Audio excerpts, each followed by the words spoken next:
Have you ever wondered how much the environment around you influences your health? The air you breathe, the water you drink, and the chemicals in your home might be contributing more than you realize to chronic diseases. Today, on day 48 of our Proven Cancer Strategies Revealed 90 Days to Cancer Resilience series, we are uncovering the impact of environmental toxins and, more importantly, what you can do to minimize your exposure and protect your health. Hi, I'm Debbie Sadie-Fi, and welcome back. Our focus today is on environmental toxins, those unseen elements that enter our bodies daily, slowly increasing our risk of chronic diseases like cancer, heart disease, and autoimmune disorders. We'll break down where these toxins come from, how they affect your body, and some practical ways that you can reduce your exposure. The first thing is that environmental toxins are everywhere, from the air we breathe to the products we use every day. Here are some common sources. The first one is air pollution. Chemicals from vehicle emissions, industrial activities, and even indoor pollutants can contribute to respiratory issues and increase our cancer risk. But one thing that is overlooked as a source of air pollution a lot is animal agriculture. Factory farming produces large amounts of methane and ammonia, contributing to smog, acid rain, and climate change. Additionally, animal waste and fertilizers release nitrogen compounds into the air, which can cause respiratory problems, exacerbate asthma, and lead to long term health issues. Reducing exposure to these pollutants is key to protecting your health. And water contaminants is number two, with chemicals like lead, arsenic, and mercury in our drinking water can cause serious health problems over time, including cognitive decline and developmental disorders.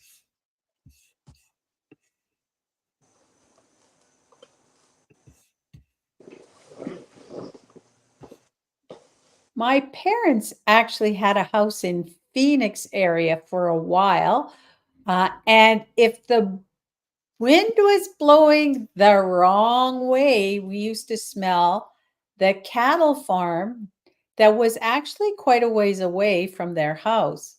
The smell, oh, the smell from these large cattle farms, especially when the wind is blowing the wrong way, is a sign of the methane, the ammonia, and other harmful gases that are being released into the air. And these gases not only contribute to poor air quality, they can also negatively affect our respiratory health, especially for the people living nearby. And it highlights how animal agriculture is a major source of localized air pollution, adding to that larger environmental impact. Uh, and the large scale animal farms, particularly cattle farms, also produce an enormous amount of waste. And it's not only polluting the air, but also poses a serious risk to the water quality. The animal excrement can seep into the soil, contaminating the groundwater with harmful substances like nitrogen, phosphorus, and pathogens.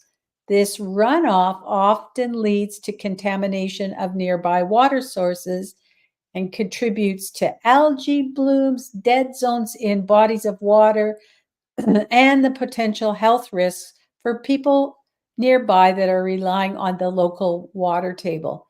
And the pollution from factory farming is a critical environmental and public health concern. I just wanted to raise that. Uh, and also, in terms of pollutants, we can look at our household chemicals, cleaning product, pesticides. If you want to keep your lawn nice, sometimes people will put pesticides on. And even our personal care products, which we talked about yesterday in day 47, can release toxins into the air and into the water. They get absorbed into the body. Another source of pollutants is plastics and BPA. And so, plastics, especially those that contain BPA, can leach harmful chemicals into our food and drinks, which disrupts our hormone balance and can even increase our cancer risk. And I know like plastic bags and plastic bottles are all over. I mean, it's part of our life. One of the things that we do is we look at the packaging, and if we try to make sure that we're not getting any of these plastics if we can help it.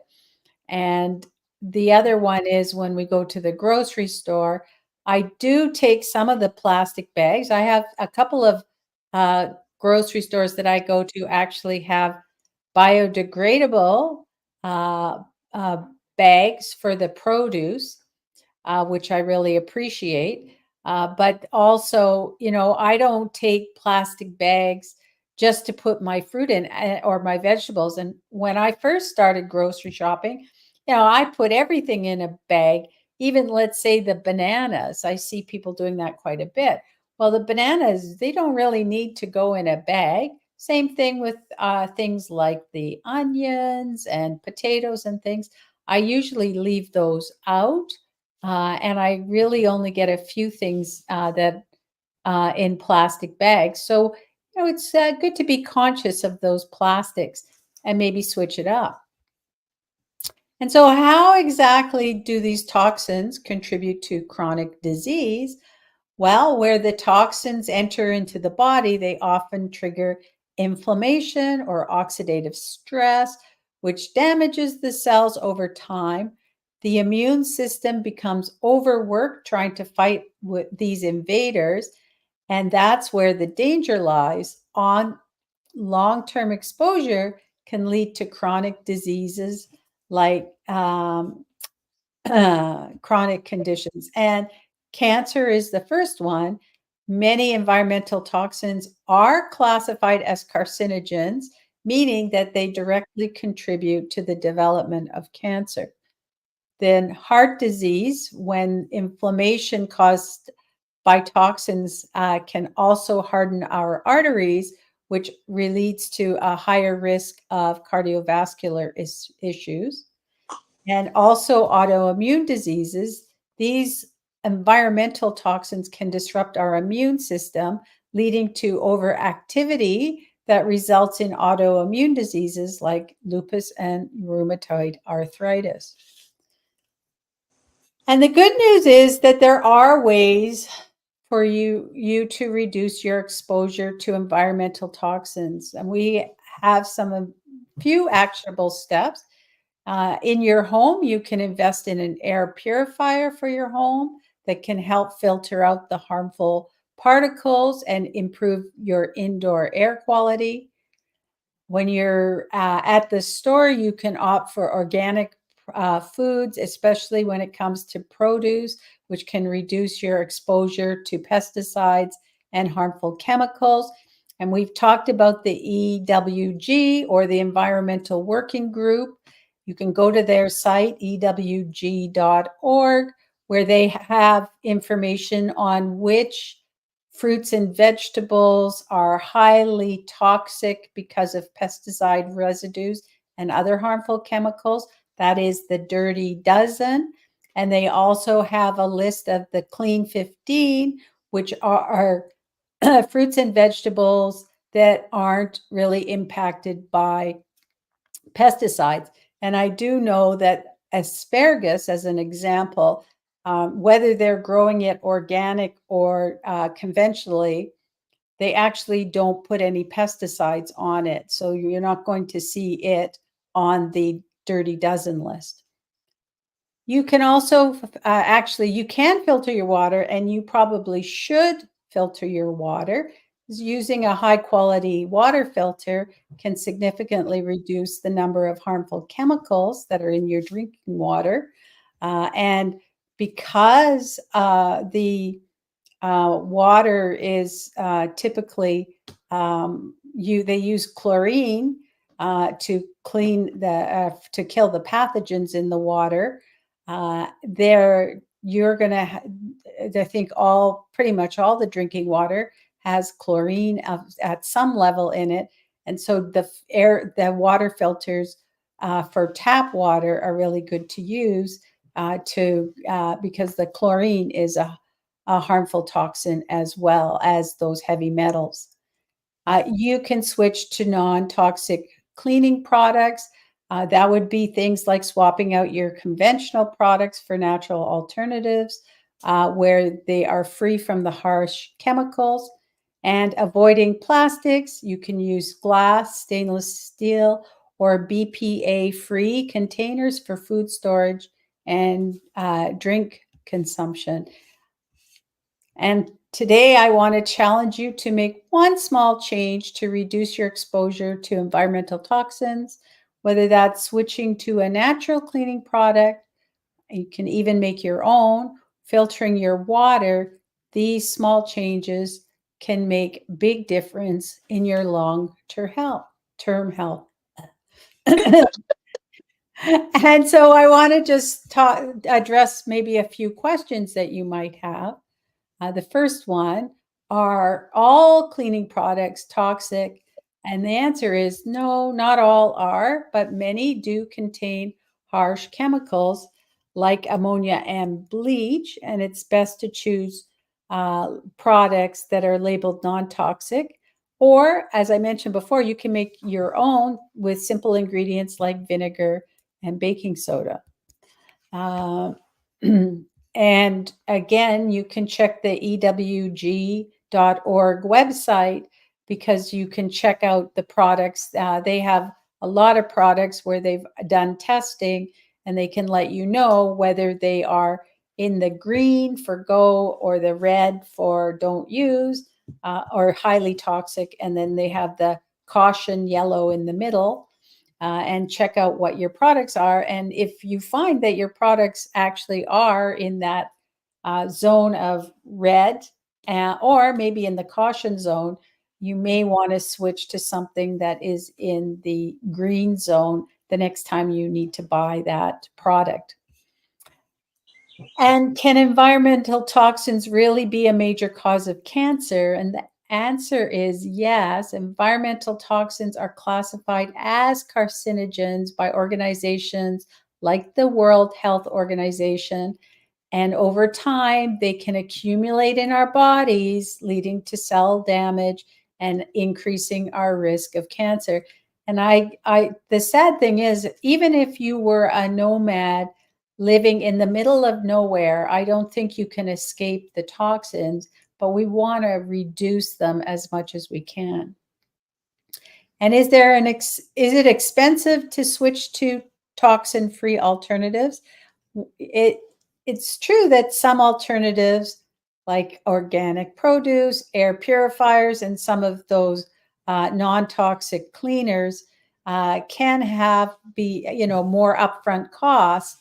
But you want to look at the long-term impact as well.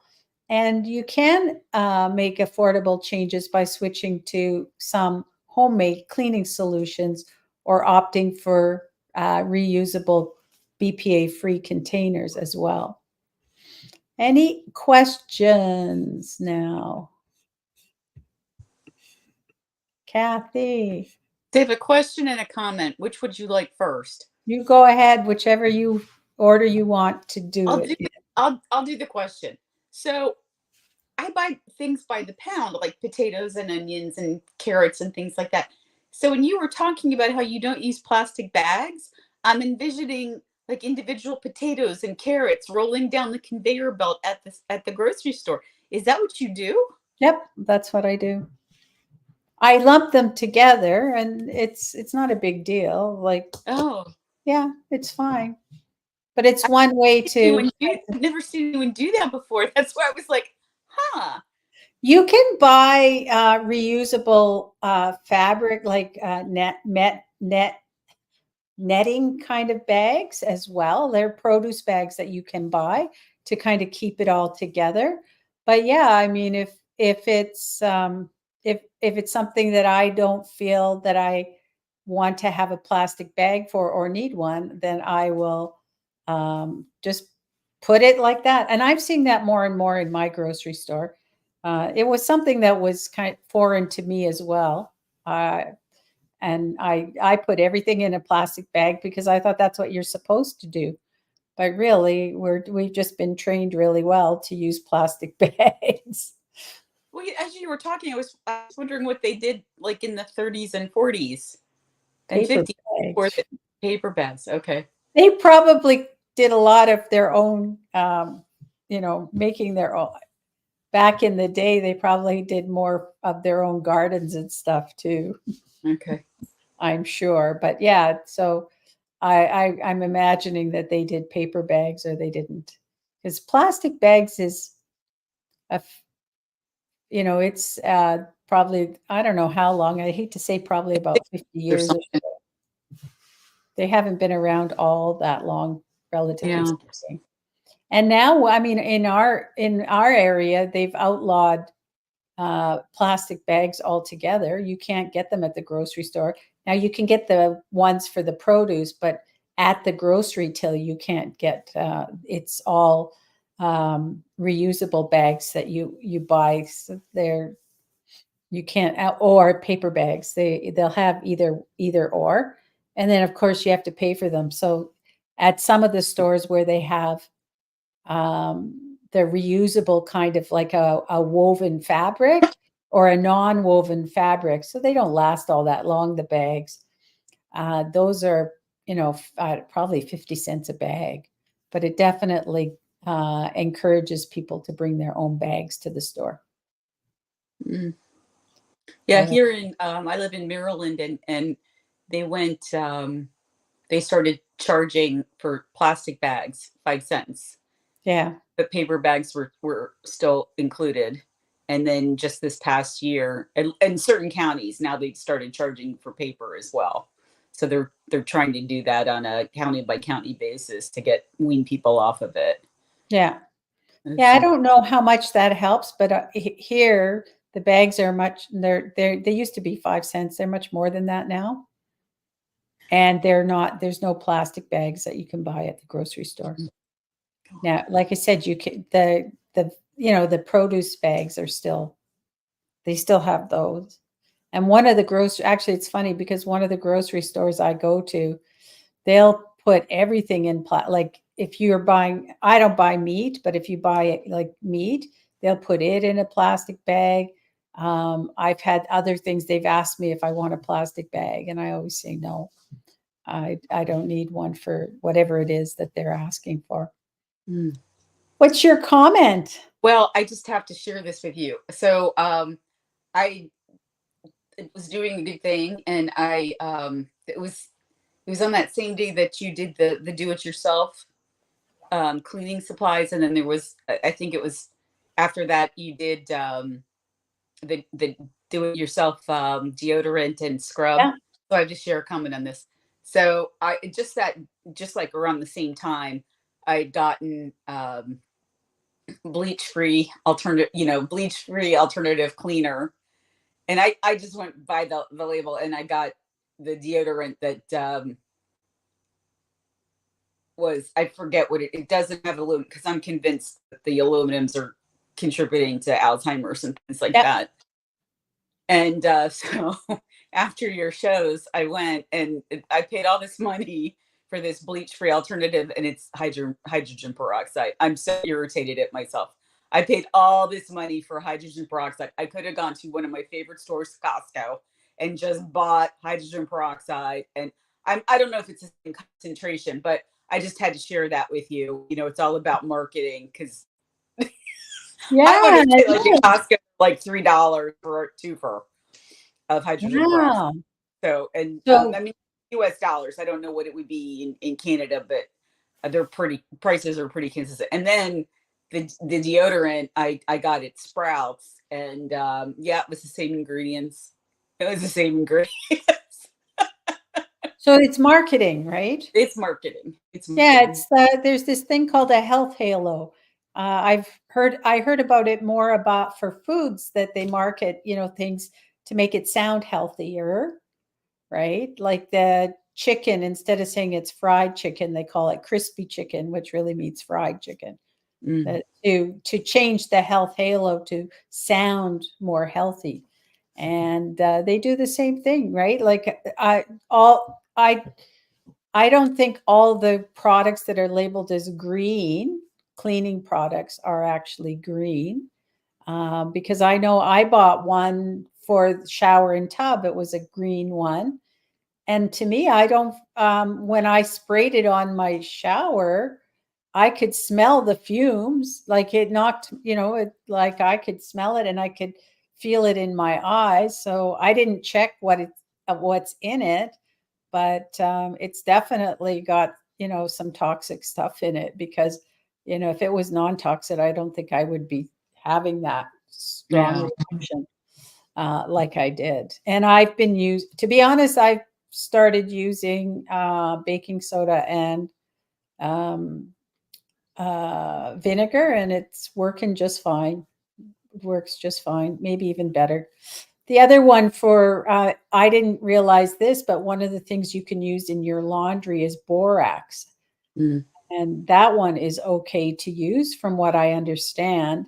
And that's something that we have. And, whenever we wanted to kind of brighten up a load, I'll put the borax in. But you can use it in, as part of your, um, I guess, do it yourself laundry detergent. So I thought that was interesting as well. All these interesting things, but there's lots of stuff out there, right? Mm. Yeah. All right. Well, I want to thank you for joining us today on day 48 of our Proven Cancer Strategies Revealed series. Reducing your exposure to environmental toxins is an important step towards protecting your health and preventing chronic disease. If you have found today's session helpful, like the video, you can subscribe to our YouTube channel and share this video with someone who could benefit from the information. Stay tuned for more tomorrow as we continue exploring how to detoxify your life and reduce your cancer risk. Until then, stay resilient.